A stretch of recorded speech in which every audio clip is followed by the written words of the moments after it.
What's up, military millionaires? I'm your host, David Bray, and today we're absent an Alex Felice. God bless him. Unfortunately, he's trying to do this whole bigger and better thing in Austin.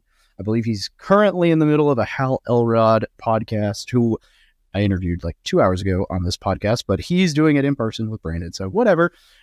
We'll do this without him.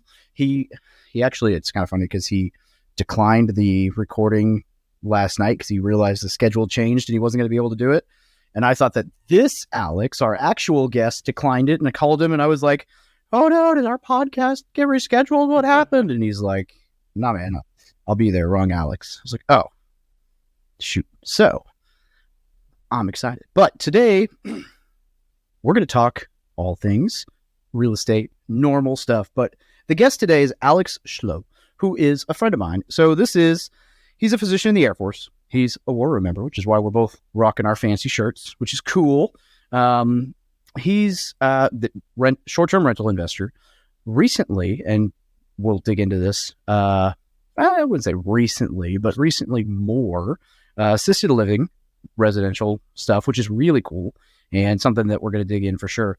Also, loving husband, father, which is always been really cool and evident by the conversations that we've had. We had some pretty cool conversations in Keystone earlier this year about the book Wild at Heart, and just cool to hear Alex talk about all that, and refreshing to be around people who have their priorities straight in a lot of ways outside of real estate. So that's cool, and that's a lot of fun for me. But that being said, now he is investing in assisted living facilities, which is rad, by the way. And today we're going to talk about how he's been able to jump in and take off so quickly with that and everything else he's doing. So without any further me just running my mouth, Alex. What's up, Dave? Man, happy to be here. I would never ghost you, so I did appreciate the phone call last night. Also pretty wild to be on a podcast that Hal Elrod was on earlier this morning. I do Miracle Morning every morning, and it's been a game changer, so it's pretty wild. I definitely don't feel worthy to be on here, but happy to be here, my friend, and looking forward to our discussion together. Well, yeah, you and I both. Hal definitely has had a piece in my life as well, and I don't know that I deserve to be on this show half the time either. So ta-da! But no, lucky for us, nobody has a say in it. But yeah, you're the boss. It is what it is. All right, so we're going to jump right in. We're going to have some fun with this. So we're trying to get to where we ask some more pointed questions right out the gate, rather than just jumping straight into tell me your story, and then we just uncover things as we go, and kind of mess with new format. So right out the gate, just curious, what are some of the benefits of investing in an assisted living residence compared to other types of real estate investments? What are some of the unique opportunities or challenges? Why that? I don't think in 210 episodes that we've had a single person on the show who does assisted living. Yeah, let's go. Let's jump right in. Great question, Dave. So residential assisted living, that kind of is an umbrella term, or at least I use it as an umbrella term. There's a lot of different avenues within residential assisted living. So a lot of times we think about grandma, grandpa, an assisted living home, kind of your big box. Brookdale, for example, is an example of that. Residential assisted living is taking a single family home that's been retrofitted, ADA compliant, and bringing elderly folks into that home. There's also transitional living homes, behavioral living homes, a lot of different kind of facets within the umbrella of residential assisted living homes. In terms of elderly care, and we'll talk about that first, and that's something we're trying to get more into because the potential there is huge. There's currently already about a billion, that'd be huge, 1 million bed shortage of residential assisted living homes. And so there's a huge demand for these homes, huge demand for these beds, already about 1 million. By 2025, they're expecting that to be about 1.3 million. We have 10,000 people turning 65 every day, 4,000 turning 85, and 70% of those will need help with their ADLs or activities of daily living. And that's like you're bathing, you're toileting, you're feeding yourself, etc. And so that's what these homes are set up for. This isn't a nursing home. This isn't taking care of the patients. I'm a doctor, but I'm certainly not going in and taking care of any of these patients. That's in these homes are in Phoenix, but that's more of a nursing home perspective. And so it's really those folks that need help with those activities of daily living. That's one avenue of that. And we're really trying to pivot more into that space as well. Another huge need, and we're investing in Arizona, is transitional living homes. These are folks who are transitioning in life and typically are either struggling with alcohol use, drug use, and they're in intensive outpatient programs where they're going there daily. They're working with these clinics in order to get sober, in order to learn life skills, in order to get ready to go be a productive member of society. And they need a place to stay. And so these transitional living homes are where they stay typically. And so we have 2 of those in Arizona. They're awesome. The cash flow is incredible for assisted living in general. And we're kind of taking it more of a lease-based approach. So there's kind of 2 different ways you can look at this. One would be owner and operator. So you own the real estate, but you also operate the business. This is pretty time intensive. And like you said, I'm a family medicine physician in the Air Force. I don't have time to operate an assisted living home. So we're buying the real estate, leasing that out under a commercial lease, typically 3 to 5 years. The cash flow in these properties is incredible. For example, these transitional living homes, and rough estimate is they're making about $200 per resident per day. And these 2 homes each hold 10 residents. So they're making about $2,000 per day, $60,000 per month on these homes. Incredible. Absolutely incredible. So they're able to pay these lease fees that are way higher than what typical rent would be in the area.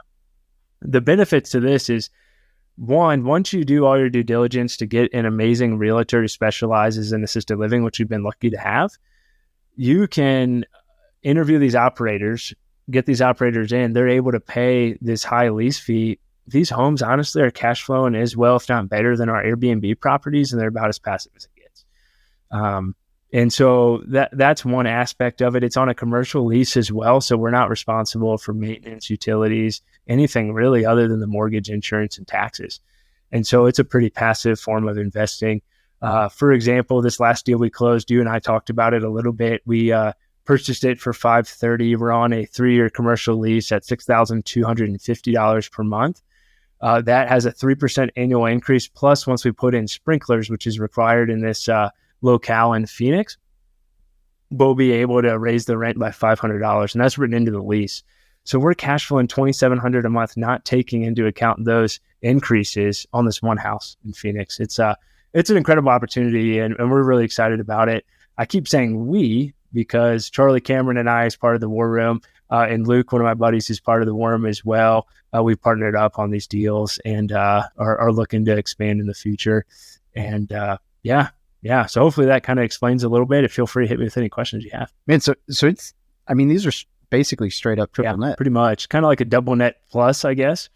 But we are responsible for HVAC and the roof. They do require a home warranty. So we provide a home warranty every year, which in theory would cover that HVAC, in theory would cover the roof. Our homeowner's insurance would. And to be honest, in Arizona, roofs last a long time. So really the CapEx and maintenance expenses are minimal.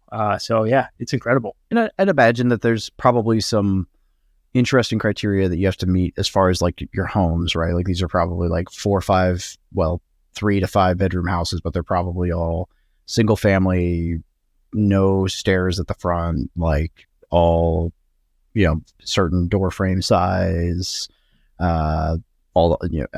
shower has to be a 88, like they probably all these not weird, but very unique requirements that you have to have.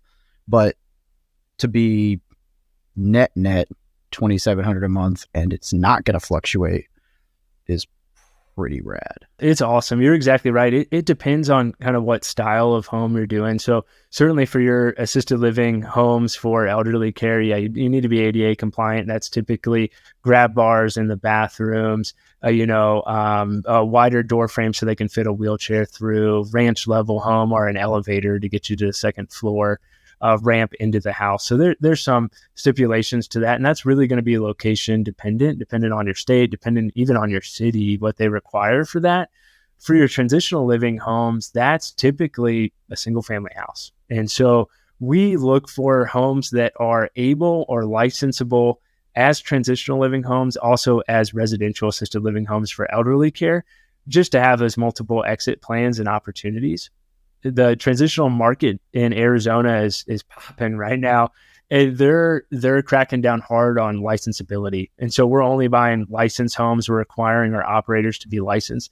There's a lot of folks who are operating these unlicensed homes, and they're being shut down. And so that's something to keep in mind going forward. But really, for transitional living, it just needs to be a single family house. We're looking, like I said, ranch level, ideally 5 bedrooms or more.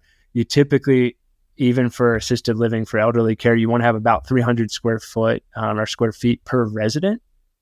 The more bathrooms and the more bedrooms you have, the more private rooms you can have, which you can charge more. And so from that aspect, you're looking to try and attract that private payer. You're looking to attract that upper middle class or upper class daughter or son who's looking to put mom or dad into a home, who can pay private pay cost for these homes. And that's really where the cash flow can increase dramatically in these homes as well for assisted living for elderly care. So yeah, a lot of good opportunities going forward. I think we're right on the tip of the iceberg of this real estate asset class. It's not easy to get into. It takes a lot of work up front and certainly a lot of networking to find operators that will work well for you. But it's incredible. Yeah.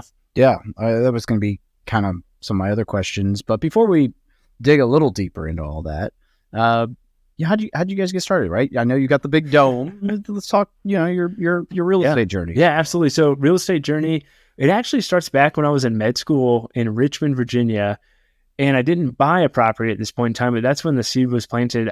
I was always the kid that liked looking at homes, getting the little pamphlets that showed what homes were for sale, et cetera. And I joined the Air Force and I got a $20,000 signing bonus. And my dad, who doesn't have real estate investing experience, said, "Hey, why don't you take that $20,000 bonus? Why don't you buy a duplex or something like that? Fix it up." This was way before house hacking was sexy, if you will. And like any son does, typically I didn't listen to him. And I went to med school. I rented out an apartment in Richmond.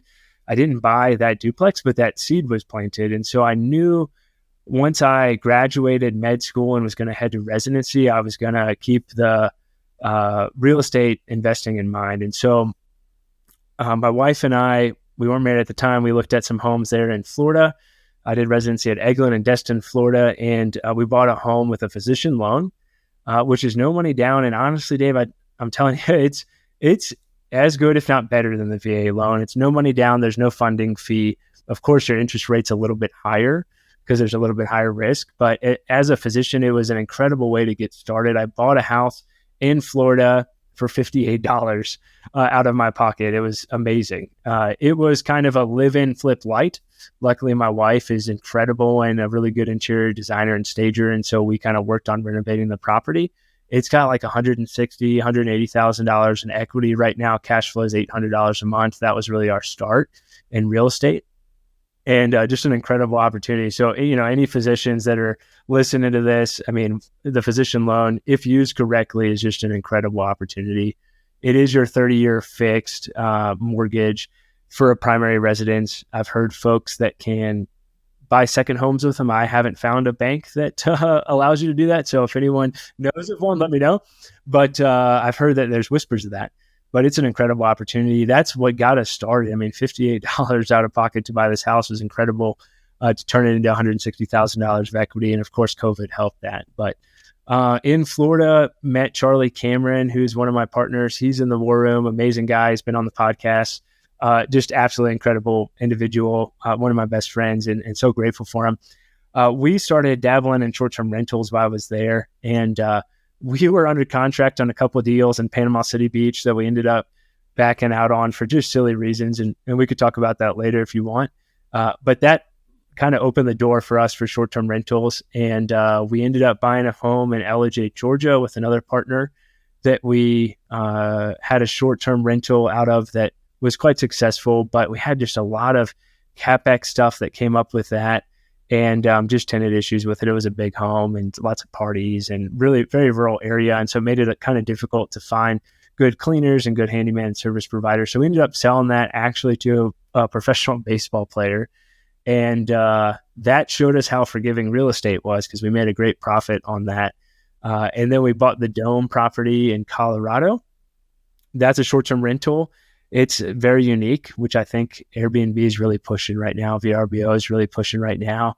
Up in the mountains in Blackhawk, Colorado, we self-managed that on our own, and that's been awesome. It grossed about $100,000 the first year, and just cash flows like crazy. And it's been an amazing opportunity. Then we have our primary residence here in Colorado Springs that we house hack the basement. And a shameless plug to house hacking. I'm a family medicine physician and I still house hack my house. So really anybody can do it. It's the most incredible way to get started. And it's really led to us saving a lot of money to make these other investments into assisted living homes. And so really there's no excuse not to do it. We ended up digging out a walkout basement to our basement. We rent it out on Airbnb in the summer, makes about $3,000 to $4,000 a month. We rent it out on Furnish Finder in the winter, it makes about $1,500 to $2,000 a month. Our mortgage, taxes, and insurance are $2,000 a month. So we're basically living mortgage, insurance, and tax-free in Colorado Springs. It's incredible. So that's kind of a bit of our journey. And then, of course, the 2 assisted living homes that we've already touched on. So yeah, I absolutely love house hacking. I mean, this is my third, essentially, the one that I'm standing in right now, right? My office in the basement here is paid for completely by the Airbnb that I'm standing under. So yeah, including the high-speed internet and utilities, which is nice. So, good perk. Yeah, it's a great strategy. And I always hate when people are like, well, I could have, but now and it's like, well, you still could. I mean, I get it. Like, it's not as easy with family, but it doesn't mean you can't do it. Absolutely. I got a 2-year-old son and a wife. It took a little bit of convincing from my wife, but once I let her design the property, paint the mural of the mountains that we have down there in the basement, she was all for it, and we love it. I mean, it's been really cool to meet different people from all over the country visiting Colorado Springs, and it's been even better to get to save that. Yeah, you just left by person. Yeah, exactly. And then you're like, Airbnb for the absolutely, yeah, tax write-off. Let's go. Yeah. My conversation is like, the office didn't cost anything this month, so it could be worse. Yes, I have a $450,000 house in Springfield, which is, more than double the median home price. And this is like a class A+ neighborhood that I totally don't need, but this is like literally my office is the nicest house that I've ever bought as an investor. It's like that you talk about, like, I always talk about, like, oh, don't buy like the nicest house in the nicest neighborhood because it'll never cash flow. Yeah. The one that is like not actually an investment is the nicest, fanciest thing I've ever bought, and we don't even live in it. And I'm like, yeah, I mean, our basement's nicer than our whole house.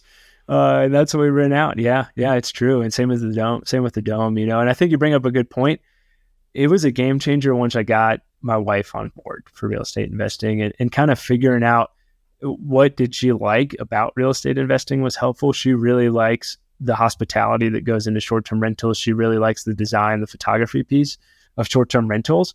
And that was a game changer once I got her on board, because then I had that support, had her trust and understanding of like, hey, he's looking for the next deal, And so I would encourage anyone who's really trying to get into that, think about how you can get your spouse involved. Maybe it's a different avenue of real estate investing that you don't necessarily want to do, but I'm telling you, it's a game changer. Now she's been really understanding with the assisted livings, and she doesn't really want to be too involved with that, but we're still looking for unique short-term rental deals in the future. And I know that she would love for those opportunities. Yeah. Okay. So you mentioned something in there that I want to unpack, just because I'm sure that there are listeners who probably aren't as well versed, or, I don't want to insult anyone's intelligence, but walk me through the difference between the short term and explain the medium term. Furnish Finder is still kind of a new concept. So maybe, everyone knows short term Airbnb, VRBO at this point in time, but maybe the difference between the Furnish Finder medium term. But more importantly, I'm curious for the audience, what made you decide to do both strategies on the property at different times of the year, as opposed to just one or the other all in, or both just kind of throughout the year? Yeah, absolutely. Yeah, it's a great question, Dave. Yeah, short-term rental, of course, that's your Airbnb, VRBO, typically a couple of days stay, sometimes longer, but typically, a few days, weekend, etc. We found that in Colorado Springs, in the summer, you really crush on Airbnb and VRBO. You do, amazing revenue during that time frame. In the winter, not as much. Colorado Springs, there's not a whole huge winter attraction. We're about 2.5 hours away from Breck and Keystone, where we hung out a couple months ago. So the ski resorts are pretty far away. There's not a big winter draw. And so we decided, hey, let's pivot to midterm rentals during this time frame. We'll make a little bit less income, but we're guaranteed to get those bookings. And we had some slower months in November, and that was really what kind of prompted this. So I put our home on Furnish Finder, and Furnish Finder is, I'd say, kind of like the Airbnb of midterm rentals. It's a little more basic. Basically, you list your home and what you offer, and then the potential tenants are reaching out to you to see, hey, would they be a good fit? So it's a little bit more hands-on from the tenant screening perspective. We still run credit reports, and that can be done through Furnish Finder. We still run, criminal background checks and so forth, and that's done through there. But you're typically looking at more of like a 30-day stay or longer for that. And right now we have a nurse who's renting out our basement as a midterm rental. She's been there since January 1st. She checks out April 29th, and so she's paying $1,750 a month. It's way more than we would have made during this time frame as a short-term rental, and so it was a good pivot for us. Benefits to midterm rental that I've realized: we're not having to deal with cleaners coming in and out. We're not having to deal with that constant turnover and wear and tear on the property. So it's been really nice to just have one tenant who's coming in and knowing, hey, she's going to be here for this time frame. We're guaranteed this income. We're not having to respond to Airbnb, VRBO messages. From a time freedom perspective, it's been awesome.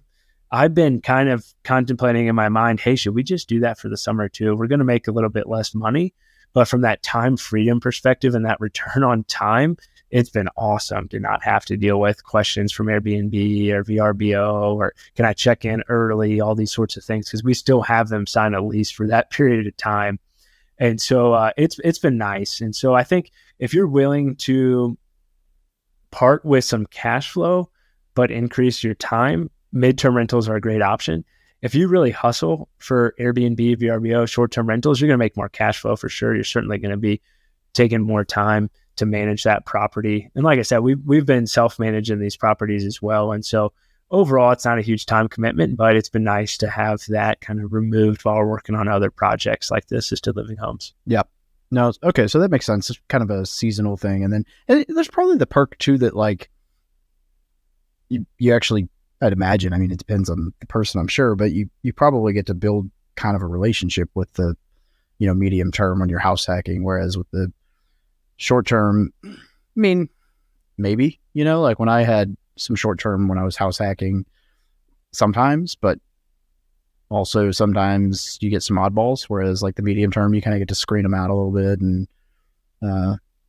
it's probably kind of fun too to just get to know some people. Absolutely. Yeah, you can form some good relationships with folks. And I mean, we've had discussions as well about crazy short-term rental guests. And, even though they might have that 5-star rating on Airbnb, we still see some crazy stuff. We had a guest in Georgia who had like a bunch of 5-star ratings. The house was a wreck. There was like blood in the sheets and the cleaner found cocaine.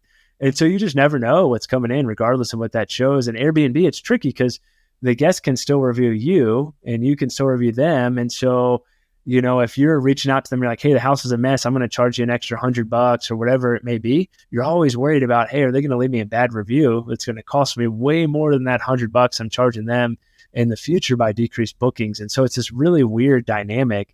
Of course, like they can't review you until you review them and vice versa, but it's still kind of this weird gray area that we've seen. And so that's eliminated with the midterm rentals for the most part. I hop on phone calls with them to see, hey, are you going to be a good fit? My 2-year-old son lives upstairs and my wife lives upstairs.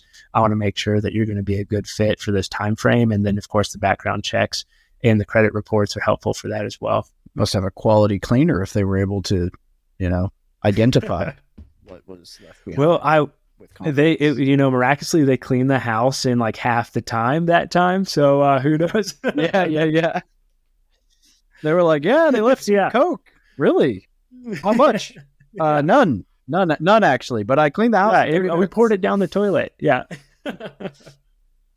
Yeah, it's all gone. Also, your carpets are bald because I cleaned them with a scrub brush. Yeah, in one spot only. Yeah. Yeah. Oh my gosh. Yeah. That's wild. Yeah, I've had it's well, I won't publicly say some of the stuff there, but yeah, I've had a guest or two where like I had one where it came in the house and it was like, like actually the night before the cop, my neighbor called the cops because of the noise. And this was before my new neighbor had my cell phone number. And they really weren't that bad. And it wasn't even after 10 o'clock. Like the cops just kind of showed up. They called me and the cops basically just said like, hey, keep it down. And like, whatever. So I didn't think anything of it because the cops were like, they called me and they basically like, it wasn't anything too crazy. I'm like, okay, cool.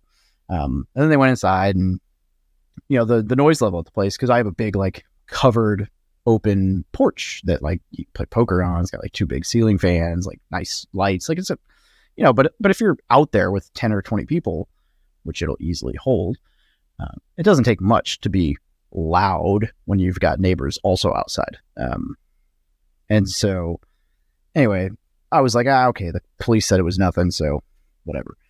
Now go back the next morning and it looked like someone got tar and feathered in my house. There are black boa feathers all over the place and like there's a bong left in the house and like, just, and like whatever. And I'm just like, dear Lord, like, I know you're not supposed to have cameras in the house, but sometimes it would be convenient to know what happened. Absolutely. Didn't you have a guy, Dave, who like came in a day early and started making waffles in your Airbnb? Pancakes, yeah. Yeah, John, that was one of those house hacking bedrooms. John texted me and was like, I thought we didn't have a guest. I was like, yeah, we don't have anyone till tomorrow. He's like, there's a dude in the kitchen making pancakes. And I was like, huh? And sure enough, like this dude. And then of course he went to leave a review and the review was like, obviously like 1 or 2 stars. And it was like, bedroom, like house wasn't even clean. Bedroom wasn't like bed wasn't made, and I'm like, I left a response and was like, your check-in was Wednesday. You showed up on Tuesday. The previous guest hadn't even checked out yet. Yeah, sorry. But the problem, it was just like, I was still running it out of like my house at the time. And so I just had like a key code on like the garage and it wasn't like one that automated, changed because it was just whatever. And yeah, so this dude booked and then showed up like 20 minutes later. I don't know what he was doing. He's like making pancakes. I was like, what the heck? I'm like working out on my skiff and my roommate calls the skiff. He's like, bro. I was like, yes, sorry.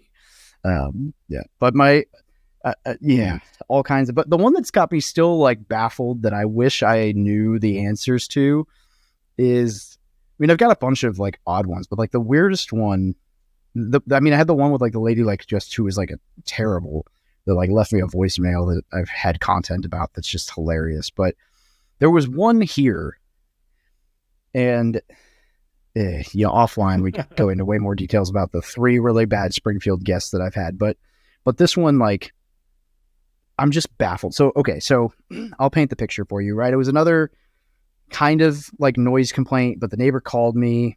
They didn't really like complain. And I just texted the guest. It was like, hey, you guys got to keep it down. Like, no big deal.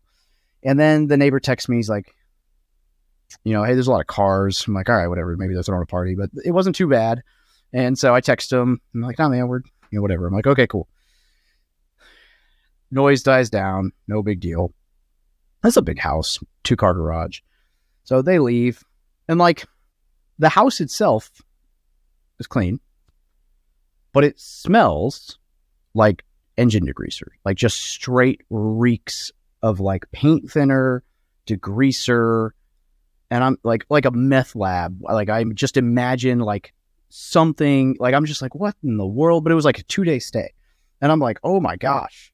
And then on the back porch is an oil pan with an oil filter in it, and like not really used oil, but like some. And I'm like, well, that's weird. And in the garage is another oil filter and like an oil pan, and then like a can of like brake cleaner and like engine degreaser, and like, and I'm like, okay, like it's not like they were cooking meth. It's definitely like vehicle related crap. All right, well, this is weird. So there was something else that went down, and they took all of the Tide Pods and dish like detergent, like anything. They were local, and you're supposed to like request to stay if you're a local guest and not just like book for this reason. But they took all the things that you could just reuse, like all the detergents and, you know, cleaning supplies and toilet paper and paper towels, like any of that stuff they took with them when they left, because I just restocked and it was all gone. My box of like, you know, the little individually wrapped bars of soap, all gone. All my K-cups, Keurig K-cups, all gone. Like, you know, all the stuff's gone. I'm like, okay, they cleaned me out of house and home. Cool. All weird. All of this is weird. But then I talked to my neighbor, and my neighbor's like, bro, I don't know what was going on over there this weekend, but when I told you about cars, he's like, it wasn't cars. It was 3 trucks with full-sized, like, race car trailers, and they rolled cars into your garage. And all I can think is that these motherfuckers rented my Airbnb and ran a fucking chop shop operation out of my Airbnb and rolled out. Like somebody came in with stolen cars and just like tore them down and pulled out. And I'm just like, I don't know. Like someone probably lost their Ferrari at my house. That's wild. It's just really... Yeah, and they took all your stuff, and they didn't even make pancakes. So it's like, come on. I mean, yeah, I have no idea.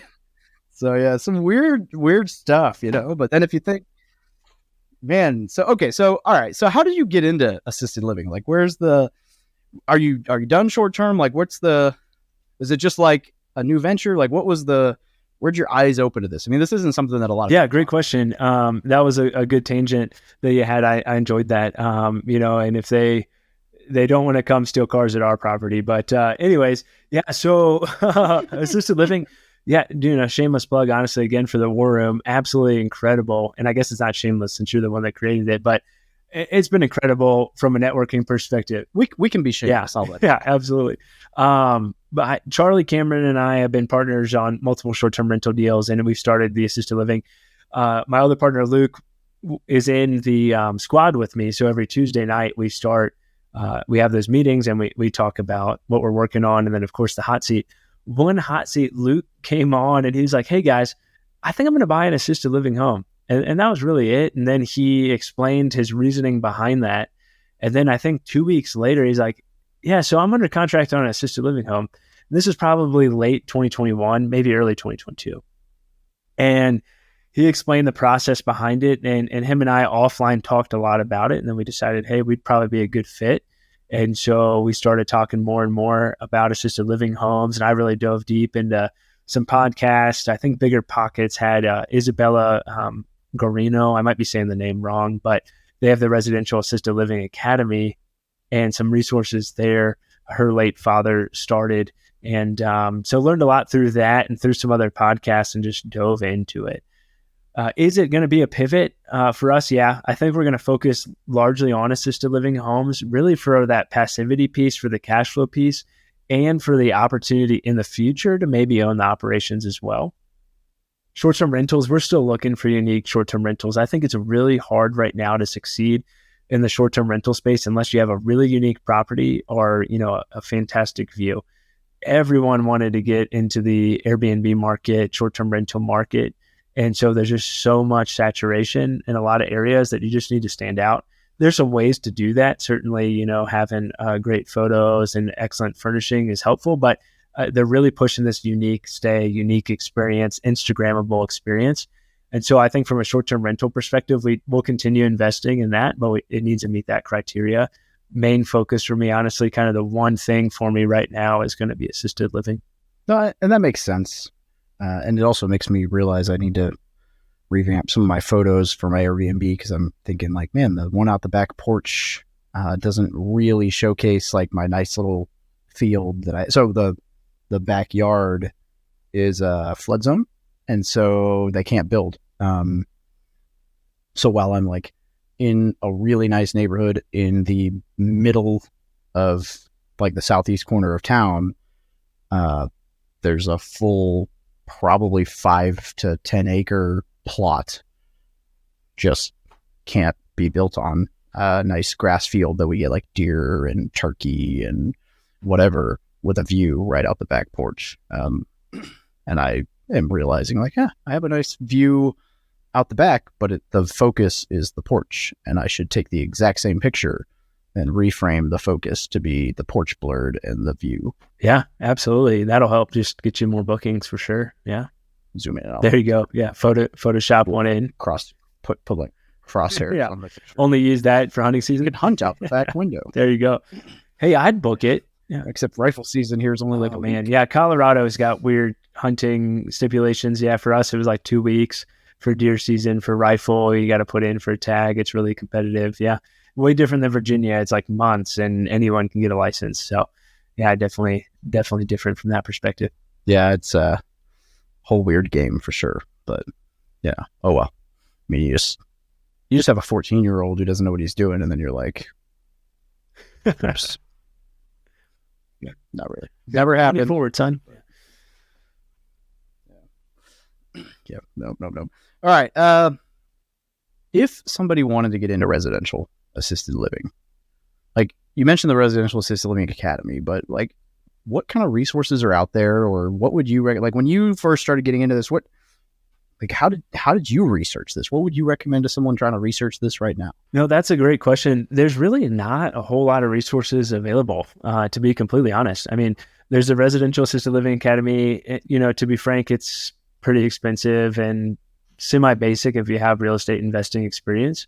I did pay for their course, and it was helpful to some degree. But I think if you have that real estate investing experience, maybe not necessarily worth it. I'm trying to provide some education as much as possible for folks. I do think it's an incredible opportunity in real estate. Those are the big things. I spent a lot of time just searching through podcasts in Apple and like typing in residential assisted living and seeing what came up, and then listening to those podcasts and kind of piece together as much information as I could from that. And then certainly, having a kind of medical field experience can be helpful at understanding how these things operate and who makes good clients and good residents for these homes was helpful as well. But yeah, honestly, there's not a lot of great resources available for residential assisted living homes. Yeah, it's not something that I had even really heard about until, at least not on this scale, right? Like the big facilities, okay. But the first time I even heard about it at this scale was essentially another war room guy, Travis, when he asked me to go walk a property for him to see if it seemed decent here locally. But I didn't know anything about how everything panned out. And at the time it was like, but hindsight being 2020 now, I'm like, ooh, man, I should have jumped on that property. Cause at the time it was like, these prices, maybe, cause it was kind of like a detached duplex with like, maybe this, maybe that. But like now that part of town is, man, even if he hadn't done residential assisted living, he'd probably be double up on that house right now. But who knew what the market was going to do? Yeah, for sure. Hindsight's 2020. Travis is a great guy. We've hopped on a couple calls and talked about some assisted living opportunities together. And it's a unique asset class for sure. I don't think it's for everyone, and it is definitely harder than I've made it sound. But the opportunities are really there. And, it was interesting. I went to a Bigger Pockets meetup in Denver a couple months back and ended up talking to David Green for probably 20 or 30 minutes. And it was funny because really I just straight up asked him, I said, hey, David, how much do you hate events like this? Because we all know that listen to it. He's an introvert. He doesn't like those, big get-togethers or meetups and talking to a ton of people. And he's like, honestly, it's not my, necessarily my favorite thing, but it's still a great opportunity.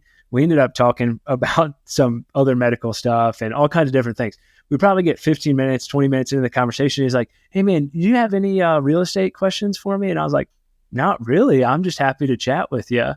And he gave me a big high five. And then he's like, well, what are you working on? And so we talked about residential assisted living. And David Green said, that's an incredible asset class, but just so hard to get into. And part of me was really happy to hear that, because we all know the bigger pockets effect that happens with these, different locations that get mentioned, different types of asset class that gets mentioned. And he's not wrong, but the opportunity is there if you just put forth the time and the effort, that I think there's so much untapped potential. It was encouraging for me to hear David Green say, hey, this is difficult to get into, but a lot of potential. And so I think that really kind of sums it up well. If you're willing to put forth the time to find a realtor who specializes in these residential assisted living homes, is able to help you find operators, bring in operators to interview, and you can find these deals that are licensable, it's certainly possible. And the opportunities and the cash flow is incredible, even if you just lease that out. We haven't really talked on the operating piece, but you can expect an incredible amount of cash flow if you're willing to own the operation business as well. I mean, these transitional homes are doing $60,000 a month roughly for the operators, and their expenses are minimal minus the lease, their transportation to the clinic, and maybe some food here and there. But they're pocketing probably, over half of that $60,000 that they're pocketing on these homes. So that's kind of next for us, is figuring out, hey, how can we also own the operation as well, while, also not constraining our time as much? Because it's like you said before, Dave, it's your return on time is so important. My family is so important to me, and spending time with them, quality time with them, is so important. That's why I work so hard for real estate, for the opportunities in the future that will afford for me to spend more time with my family going forward. So anyways, long rant there, but yeah, it's great. We love it. Yeah. I mean, I'm sure there's a lot of complexities that go into the ops side that we're not aware of, but I mean, there's, like you said, at $60,000 a month, there's a lot of wiggle room for complexities for sure. So, to, not pivot at all and stay completely in the exact same conversation.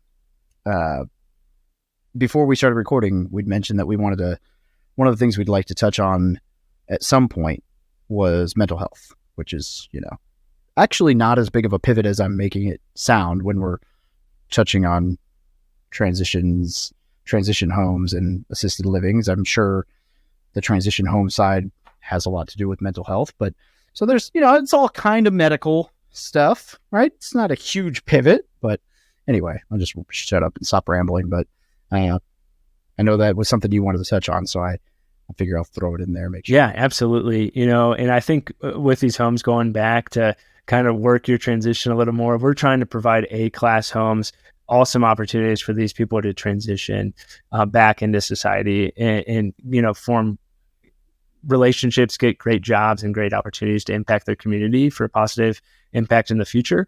Mental health, yeah. I mean, as you said, family medicine physician in the Air Force, I see a lot of patients with anxiety, depression, PTSD all the time. And honestly, I don't think a clinic a half day or day has gone by, I haven't seen someone for anxiety, depression, or started them on anxiety or antidepressant medication.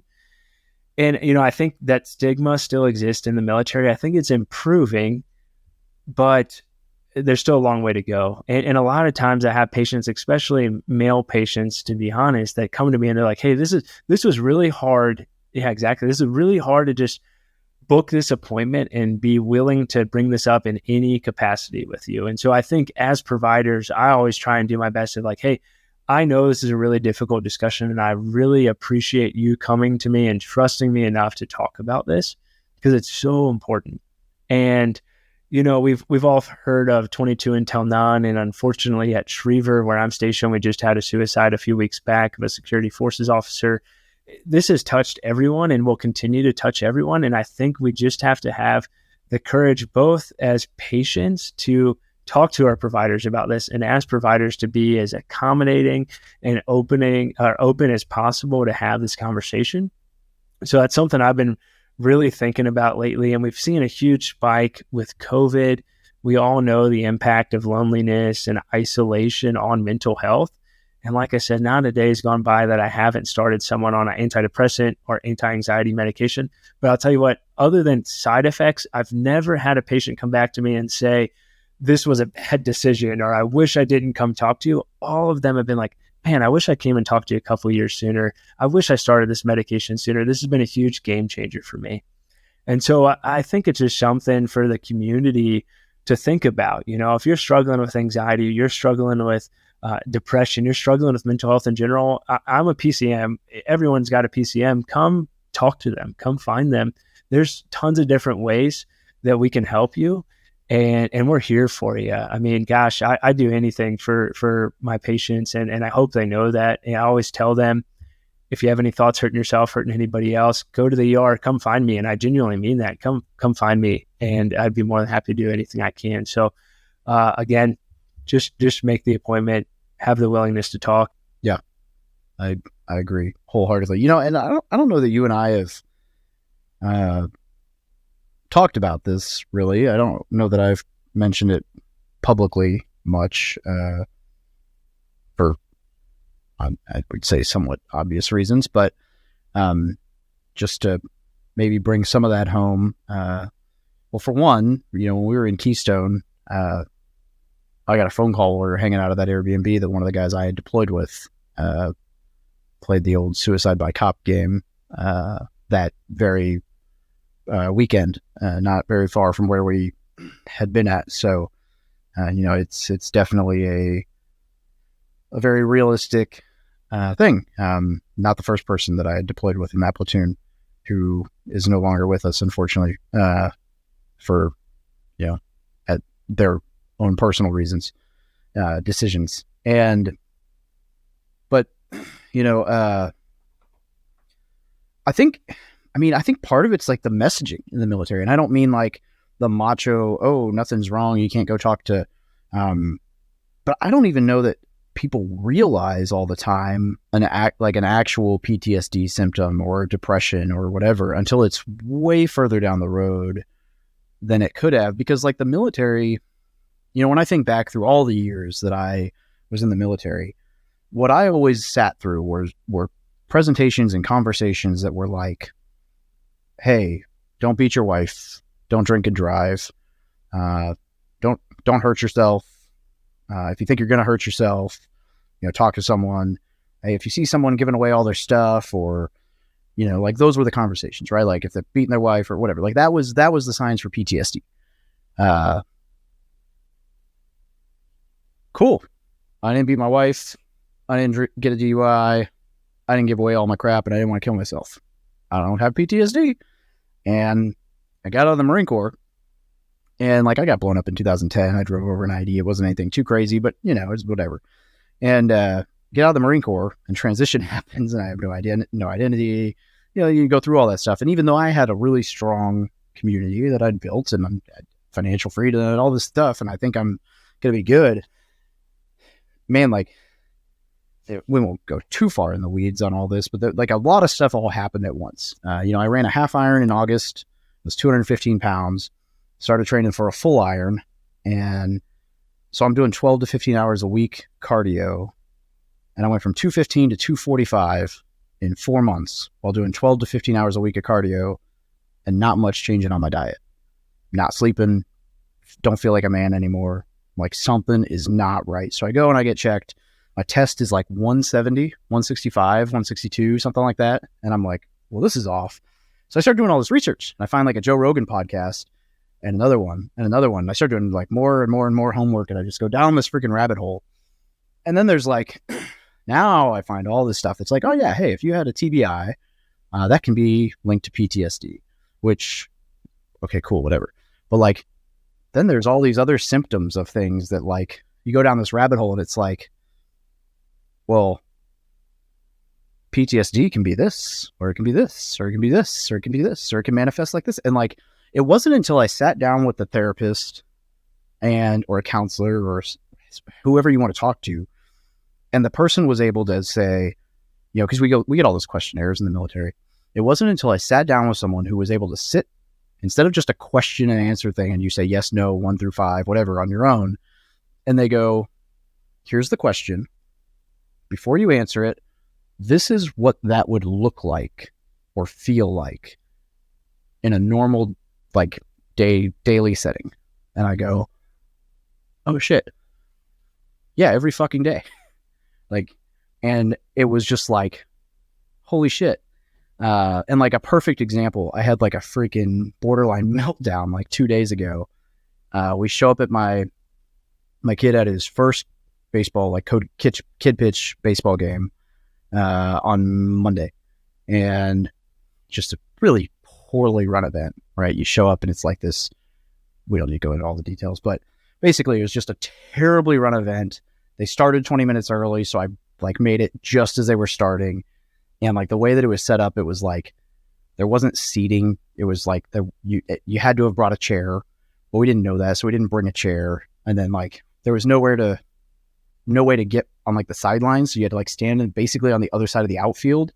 And then because my wife had gotten there just a little bit early, she was over like helping coach, so I'm standing in the outfield, and like, I'm not from this part of the like this state, you know, so like I didn't go to school with any of these parents. And so like Jackson's still young enough. I haven't met all of the kids' parents, so I don't know any of the parents on the team yet.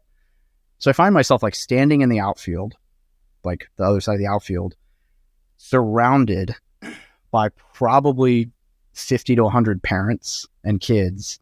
And I don't know a single person. And, you know, my wife's like the other side of the baseball field, and I'm at my kid's like first kid pitch game. And it was like the weirdest, like most like isolated, just like I'm completely alone, like feeling.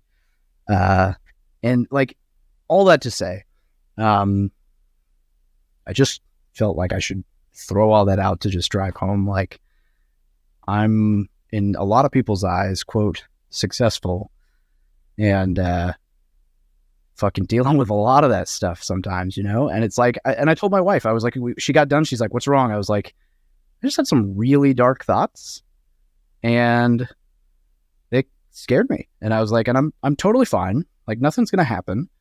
But I was like, it's really weird. I have a really, really, really big, strong network full of people that love me. And not a single one of them is here. And I just wanted to be next to someone. And I felt like utterly alone. And it's just, yeah, anyway. So all that being said, like, man, it's a weird beast because you're like, oh, like for like 10 years, I was like, I don't drink and drive and I don't beat my wife. I'm good. And then I get out of the military and it was like, I just crumbled for like 6 months. I was a wreck. But I went and talked to someone and started getting some, you know, I got on TRT, which helped me feel like a fucking man again. And then I started talking to the therapist and just understanding what some of those triggers were for why, like why am I so upset? I just need to get out and hang out with a friend. Like, that's it. That's all I need to do. And life's much better. Yeah, Dave, thanks for sharing that. That takes a lot of courage to share that with the community. And yeah, you hit on a big piece that I think goes sometimes unnoticed, and that's that isolation piece, that loneliness piece. Gosh, if that's you and you're listening to this, just, reach out to a friend, reach out to your provider, reach out to whoever you have to. Surround yourself with people who are going to love you, support you, and be there for you. And that's going to be a game changer. And gosh, I mean, that's hard to do in that situation. And I think you hit on a huge point that's so important. Like, this is not something that anyone's immune to based off their social status or net worth or occupation. We all suffer with this. It's part of human nature. And I've struggled with anxiety, and I'm a physician. And so we all deal with this. It's just how we handle those emotions. And also knowing there's people there who really do care for you, contrary to what you believe. Your brain, your mind's going to tell you you're alone, you're isolated, nobody cares for you, all these dark thoughts. You got to train your brain to realize that's not necessarily true. There are people here who care for me. There are people here who would be devastated if I were not here anymore. And so, I think that's really the piece to focus on. And gosh, man, thanks for sharing that. That was powerful. Hopefully it helps someone. That's what it's all about. Yep. So on that super happy note, What do we miss? Anything else we should cover before we wrap up? Yeah, no, I think that was great. I hope you had as much fun as I did, and just appreciate being on here. Appreciate any conversation with you. Dude, it's always a good time to talk. We're going to chat tomorrow or whenever about you starting a podcast. And where can people get a hold of you if they want to learn more, when they want to learn more? Hey, yeah, that's awesome. I appreciate it. You can find me on Facebook, Alex Schloe, Instagram, Schloe3, or Physicians and Properties. I am kind of trying to build out a community for physician real estate investors to learn the power of real estate and how that can provide the freedom to practice medicine how you want and live life how you want. So working on that, that's what we were talking about from a podcast piece, physiciansandproperties.com on there. There's a free short-term rental furnishing guide on physiciansandproperties.com anyone can grab. So feel free to get that if you're interested in furnishing a short-term rental. It could be a helpful resource for you. But yeah, happy to chat about anything. So don't hesitate to reach out to me, DM me, whatever you got to do. Definitely. Yeah, definitely go grab that rental, the short-term rental furnishing guide. Anything Alex puts out is going to be good. Oh, thanks, man. Appreciate it. Always a pleasure getting to hang out and chat with you. So you too, brother. Thank you. Absolutely. Appreciate the opportunity. Of course. And look forward to the next time we get to hang out. Absolutely, man. Hopefully soon. Maybe a missile silo again. We'll see. That I hear the rumblings that might just happen. I don't know. You'll find out. Awesome. Looking forward to it. I'll be there. Yeah. All right, brother.